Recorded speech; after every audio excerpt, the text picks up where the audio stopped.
예수님 부활하셨습니다. 오늘은 거룩하고 복된 부활절입니다. 먼저 부활을 함께 이 시간 생각해 봤으면 좋겠습니다. 우리 헬라어로 부활을 나타내는 단어는 아나스타시스와 또 에게이로라는 두 단어가 있습니다. 성경에서 부활을 이야기하는 것은 죽은 사람의 몸과 영이 되살아나게 하는 하나님의 기적을 이야기하고 있습니다. 아나스타나스는 예수님이 지상 사역에서 사람들의 생명을 소생시키신 것과 종말론적이고 우주적인 부활을 언급할 때 사용되었습니다. 에게이로는 예수님의 생명의 부활에 대해 주로 성경에서 사용하였습니다. 이 두 단어의 용법은 때로는 하나님이 주체가 되시고 또 예수님이 객체가 되시고 또는 예수님이 주체가 되어 사용되어집니다. 이러한 용법의 변화는 부활시키는 능력이 언제나 다른 사람이 아닌 하나님으로부터 유래되는 것이지만 아버지와 하나이신 아들 역시 우리 예수님 역시 이러한 능력을 가지고 계심을 보여주고 있습니다. 또 부활을 생각하면 우리가 소망을 생각해야 합니다. 헬라어로 소망은 엘피스라고 합니다. 소망은 장래에 실현된 것에 대한 기대를 일컬는 말로 우리가 갖추어야 할 필수적인 특성입니다. 신약에 있어서는 소망은 그리스도의 인격 또 사역과 밀접한 관계를 가지고 있습니다. 소망은 성령의 능력으로 우리에게 넘치게 됩니다. 모든 시대를 통해 교회는 예수님의 재림을 또 성도들의 가장 큰 소망으로 언급하고 있습니다. 사도 바울은 이것을 복스러운 소망, 영광의 소망, 영생의 소망, 의의 소망, 하늘에 쌓아둔 소망이라고 이야기하고 있습니다. 그리고 부활을 생각하면 마지막으로 우리가 생각해야 될 단어가 바로 생명입니다. 헬라어로 생명은 조회라고 이야기합니다. 기독교 밖에서는 사람들이 조회를 죽음에 반대되는 우리 육신의 생명을 이야기하지만 신약 성경에서는 이 단어가 육신의 생명으로 이야기하는 것이 아니라 대부분 조회는 하나님께로 비롯된 생명이나 예수 그리스도의 인격이 계시된 그의 삶을 또 그의 생명을 모든 혹은 예수 그리스도를 통하여 하나님께 나온 자들의 생명을 이야기하고 있습니다. 우리가 부활을 통하여서 갖는 의미는 첫 번째는 승리입니다. 그리스도의 부활은 결정적인 계시와 창조주 하나님의 주권으로 입증되어 그리고 죄와 죽음의 권세를 정복하신 승리입니다. 그래서 우리는 오늘 승리의 기쁨을 누리는 복된 시간이 되어야 될 줄로 믿습니다. 그리고 두 번째는 구속입니다. 부활에 동참하게 될 성도들은 이 구속을 통하여 기뻐해야 합니다. 예수 그리스도의 부활은 그의 속죄의 죽음이 하나의 실제라는 것을 뜻합니다. 인간은 자기의 과거의 죄를 용서받을 수 있게 되었고 또한 하나님과 화목하게 되었습니다. 예수님께서 지난 금요일 십자가에 못 박히셨습니다. 그리고 그 십자가에 못 박히심으로 말미암아 그 보혈의 피로 말미암아 우리의 죄를 사하여 주셨습니다. 죄인이었던 우리가 이제는 죄사함을 받게 되었고 용서받을 수 없는 그러한 자임에도 불구하고 하나님의 은혜로 우리는 이제 주의 성전에 나올 수 있게 되었고 또 하나님의 아들, 하나님의 딸, 하나님의 자녀가 된 줄로 믿습니다. 그래서 부활은 우리에게 기쁨을 주게 되는 것이고 감사가 넘치는 은혜의 시간인 줄로 믿습니다. 그리고 부활의 의미는 세 번째는 생명입니다. 예수님은 우리를 위하여 죽으셨다가 또한 우리를 위하여 다시 사셨습니다. 우리는 예수 그리스도의 부활로 인하여 내세가 있음을, 저 천국이 있음을 알 수 있습니다. 예수 그리스도는 죽으셨다가 다시 오늘 부활하셨습니다. 우리가 매년 지키는 그 부활절이 아니라 오늘 우리에게 특별한 것은 주님이 우리를 위하여 죄 없으신 분이 죽으실 필요가 없으셨던 분이 우리를 사랑하시고 우리를 죄 사하여 주시기 위해 십자가에 달리셨다가 다시 사흘 만에 부활하셨습니다. 이것은 우리가 믿고 나아가야 되는 가장 중요한 신앙인 줄로 믿습니다. 그리고 부활을 통하여서 우리는 가져야 되는 것은 무엇이냐면 바로 복음을 전해야 합니다. 초기 복음은 그 특징 중에 하나로 부활에 대한 증언을 담고 있습니다. 그럼으로써 듣는 자들에게 하나님의 대속을 늘 증명하였습니다. 기독교의 복음의 핵심이자 기독교의 특성은 바로 부활 신앙입니다. 오늘은 우리 주님께서 사망 권세를 이기시고 부활하시며 또 승리하신 날입니다. 어떤 사람도 이 세상에서 참 승리할 수 없지만 죄와 사망 권세를 이기신 하나님의 아들 예수 그리스도만이 참 승리자요 영원한 승리자인 줄로 믿습니다. 예수님은 우리를 위하여 십자가에 못 박히셨고 다시 사흘 만에 무덤에서 부활하셨습니다. 오늘이 이렇게 기쁜 것은 다른 것이 아니라 바로 온 인류를 사로잡고 있던 죄의 권세와 또 마귀의 권세와 사망의 권세에서 우리 주 예수 그리스도께서 우리를 구원하여 주셨기 때문입니다. 살아나신 우리 주님의 무덤은 빈 무덤이시며 무덤에 들어가셨던 주님은 지금 살아계셔서 우리와 함께 하시며 우리의 예배를 받으시며 우리를 축복하여 주시는 줄로 믿습니다. 기독교는 살아계신 주님을 찬양합니다. 죄의 권세, 원수의 마귀의 권세를 다 이기시고 승리하신 구원의 주님을 우리는 기쁨으로 맞이하며 영접하며 또한 하나님의 자녀가 되어 영원히 그의 백성으로 우리는 살아가야 될 줄 믿습니다. 기독교는 부활하신 주님과 우리와 함께 길이 만나 영원한 저 천국에까지 우리 주님께서 우리와 함께 하실 줄로 믿습니다. 예수님께서 부활하시며 또 제자들에게 오늘 말씀하신 것이 어떠한 일을 할 수 있도록 분부하셨습니다. 예수님께서 제자들에게 말씀하신 것은 너희는 가서 모든 민족을 제자로 삼아 아버지와 아들과 성령의 이름으로 세례를 베풀고 내가 너희에게 분부한 모든 것을 가르쳐 지키게 하라라고 말씀하고 있습니다. 우리가 복음을 전해야 되는 것은 우리가 복음을 통하여서 예수 그리스도의 부활을 통하여서 죄 사함을 얻게 되었고 구원함을 얻게 되었고 이제 승리하게 되었기 때문에 우리가 그 기쁜 소식을 그 복된 소식을 이제 믿지 않는 자들에게 늘 전해야 될 줄로 믿습니다. 우리 안에 부활의 소망이 있으면 늘 하나님 앞에 한 걸음 한 걸음 나아갈 때에 우리가 억지로 나오는 것이 아니라 늘 기쁨으로 나올 수 있게 되고 늘 감사함으로 나올 수 있게 되는 줄로 믿습니다. 우리가 지난 한 주간 고난 주간을 보내면서 또 예수 그리스도의 고난에 함께 동참하셨는데 우리는 늘 고난 주간에만 예수님의 그 고난을 생각하며 내가 얼마나 큰 사랑을 받았는지를 생각하는 것뿐만 아니라 우리가 늘 생활하면서 또 믿음 생활하면서 내가 얼마나 큰 사랑을 받았는지를 늘 기억하면 우리가 주님 앞에 나오는 데 있어서 더 기쁨으로 감사함으로 나오게 될 줄로 믿습니다.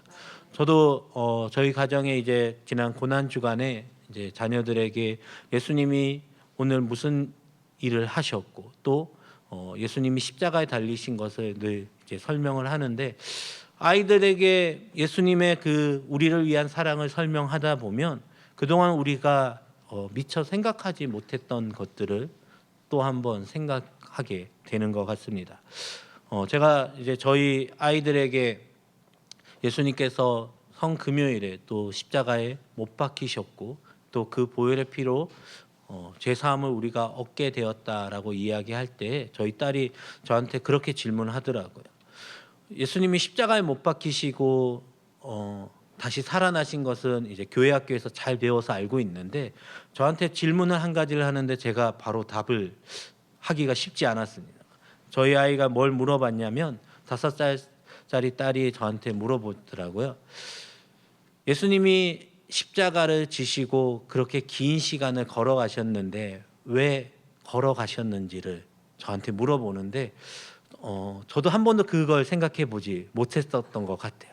우리가 예수님의 십자가에 달리신 것을 패션 오브 크라이스트나 이런 영화들을 통하여서 영상을 통하여서 많이 봤지만 예수님이 그 고난 당하시면서 십자가를 짊어지고 가시고 또 아리마대 요셉이 또 그 십자가를 대신 같이 짊어질 때에 왜 짊어지셨을까를 생각해 보지 않았다라는 거죠. 근데 아이들의 눈에는 그것이 더 왜 예수님이 그렇게 오랫동안 그렇게 십자가를 짊어지셨을까? 제가 말씀을 준비하면서 그러한 마음이 들었습니다. 예수님께서 그냥 십자가에 바로 달리셨다라면 우리가 그 고난의 시간을 잘 기억하지 못할 수 있었는데 예수님은 십자가에 달리시러 가시는 그 시간조차도 쉽게 가시지 못하였다라는 거죠. 예수님께서 그 오랜 시간 고난을 당하셨던 가장 큰 이유는 그만큼 우리의 죄가 무겁고 중한 것이 아니었을까라는 생각을 해보게 됩니다. 우리는 그렇게 중한 죄인임에서도 불구하고 예수 그리스도의 그 사랑으로 말미암아 또 보혈의 십자가의 피로 말미암아 우리가 깨끗함을 얻게 되었습니다. 우리는 늘 그러한 마음으로 나아가야 돼요. 하나님, 저는 부족하고 죽을 수밖에 없는 죄인이었지만 하나님의 사랑으로 예수님의 그 보혈의 피로 말미암아 구속함으로 말미암아 제가 지금 이 자리에 나올 수 있었습니다. 하나님, 저는 아무것도 아니었지만 하나님의 은혜로 지금 이 자리에 나왔습니다. 하나님, 이 시간 이 예배 가운데에 우리에게 말씀하여 주시고 특별히 죄 많은 저에게 주님 말씀하여 주셔서 오늘도 제가 주님의 말씀으로 승리하며 살아가게 하여 주옵소서. 주님께서 우리에게 주셨던 죄사함을 우리가 잊지 않게 하여 주시고 다시 죄의 노예가 되지 않도록 하나님 우리를 붙잡아 주시고 죄에서 승리하게 하여 주시며 늘 담대히 우리에게 복음을 전할 수 있는 입술을 허락하여 달라라고 우리는 늘 기도해야 될 줄로 믿습니다. 사도 바울은 신약 성경에서 그렇게 이야기합니다. 많은 사람들에게 나를 위해서 구할 것은 다른 것이 아니라 복음의 비밀을 담대히 전할 수 있도록 기도해 달라라고 이야기합니다. 우리는 언제든지 하나님의 복음을 전할 수 있어야 합니다.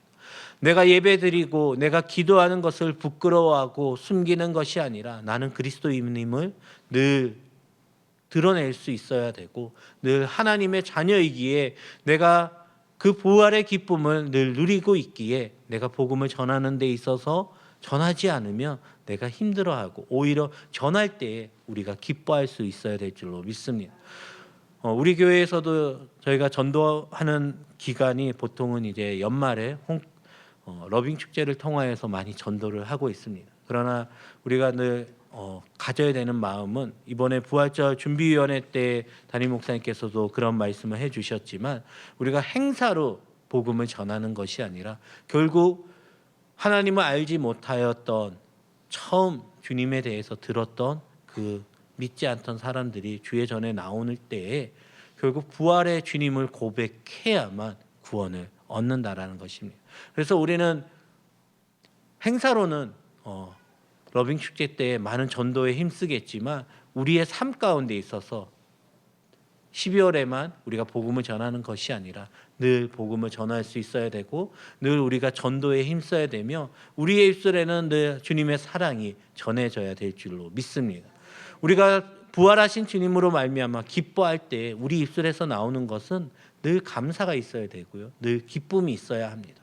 내가 죄사함에서 큰 이 사랑을 얻었는데도 내 안에 늘 불평이 있다라면 우리는 우리의 마음을 다시 뒤돌아봐야 되는 것 같습니다. 하나님, 저는 너무나도 부족한데 제가 한 것 아무것도 없는데 하나님 이렇게 큰 사랑을 주셔서 감사합니다.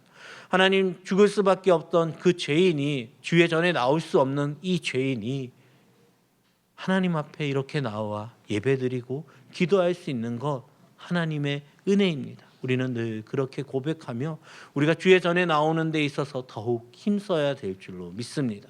우리가 부활주일날 기쁘게 찬양하는 것, 우리가 이때만 기쁘게 찬양하는 것이 아니라 늘 우리가 1년 365일 그 부활의 주님으로 말미암아 기쁨을 가지고 주님을 찬양하며 주의 몸된 성전에서 우리가 기쁨으로 봉사해야 될 줄로 믿습니다. 우리가 그동안 봉사에 있어서도 임명이 났기 때문에 늘 하던 봉사이니까 늘 하던 대로가 아니라 우리는 늘 감사함으로 오늘 이렇게 주의 전에 나와서 봉사할 수 있는 거 하나님 너무 감사합니다. 오늘 이렇게 주의 전에 새벽에 나와서 기도할 수 있는 거 너무 감사합니다. 하나님, 제가 건강을 허락해 주셔서 하나님 전에 이렇게 두 발로 나올 수 있는 것 하나님의 은혜입니다. 우리는 늘 그렇게 고백해야 될 줄로 믿습니다.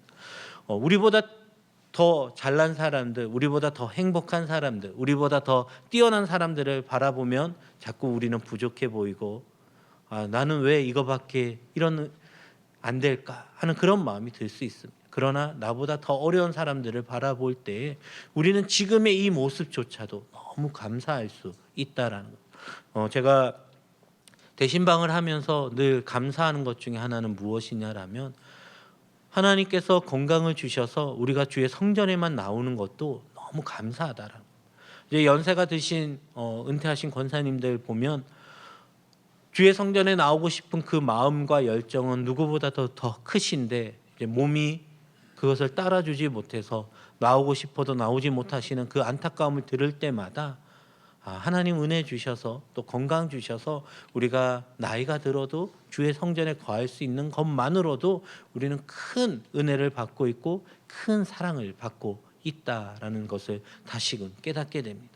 우리는 늘 좋은 것, 더 나은 것을 바라보는 것이 아니라 예수님께서 이 땅에 오셨던 것처럼 가난하고 힘들고 어려운 사람들을 바라보면서 내가 어떻게 하면 그들의 친구가 되어줄 수 있을까? 좋은 옷을 입고 가서 힘든 사람들에게 손 내밀어 준다고 해서 그 사람들이 그 마음을 받아들이기란 쉽지 않다라는 것. 우리가 그들과 함께 같은 처지에 같은 모습으로 그러나 내가 여러분보다 조금 나은 것은 먼저 하나님을 만났기 때문입니다. 내가 잘난 것 아무것도 없지만 나는 하나님을 만남으로 말미암아 내 안에 늘 기쁨이 있고 늘 감사가 있습니다. 여러분도 하나님을 만나면 지금 아무리 힘들지만 그러나 하나님께서 우리를 구원하여 주시고 우리를 죄에서 승리하게 하여 주시며 우리를 다시금 일으켜 주실 줄 믿습니다 라고 전할 때에 우리가 복음을 전하면서도 우리 안에 기쁨이 있게 될 줄로 믿습니다. 이제 말씀을 정리하도록 하겠습니다. 마태복음 28장은 예수님께서 다시 살아나심을 이야기하고 있습니다. 그리고 살아나셔서 제자들 앞에 오셨을 때에도 오늘 성경 말씀 28장 17절에 보면 예수를 배웠고 경배하나 아직도 의심하는 사람들이 있다라고 이야기합니다. 눈으로 부활하신 주님을 봤지만 그 안에 아직 의심하는 사람들이 있다라는 거예요. 우리는 어떻게 기도해야 되냐면 하나님, 우리 마음에 부활의 신앙을 허락하여 주옵소서. 주님께서 부활하셨던 이유는 우리의 육신의 생명이 하나님의 귀한 사명을 다 감당하고 또 천국으로 이사 가게 되며 부활하신 주님을 따라 우리 재림하신 그 주님을 재림하실 때 우리도 함께 부활할 수 있는 그 믿음을 우리에게 보여주시는 줄로 믿습니다. 그래서 우리가 가져야 되는 귀한 소망은 우리의 삶이 이 땅에서만의 끝이 아니라 저 천국에까지 이어지며 우리 주님께서 오늘도 우리에게 말씀하신 것처럼 내가 세상 끝날까지 너희와 항상 함께 하신다라는 것입니다. 내가 걸어가는 그 발걸음이 나 혼자만이 아니라 주님이 나와 함께 하시고 주님이 나를 붙잡아 주시기에 내가 어디를 가든지 늘 기뻐할 수 있고 내가 어디를 가든지 늘 담대할 수 있는 것, 복음을 전할 때에도 내가 이 사람들이 어떤 반응을 갖고 나를 어떻게 할까, 나를 해하지 않을까가 아니라 하나님께서 나를 도와주시며 우리 주님이 지금도 나와 함께 하심을 우리가 늘 고백하며 믿음으로 나아갈 수 있기를 간절히 소망합니다.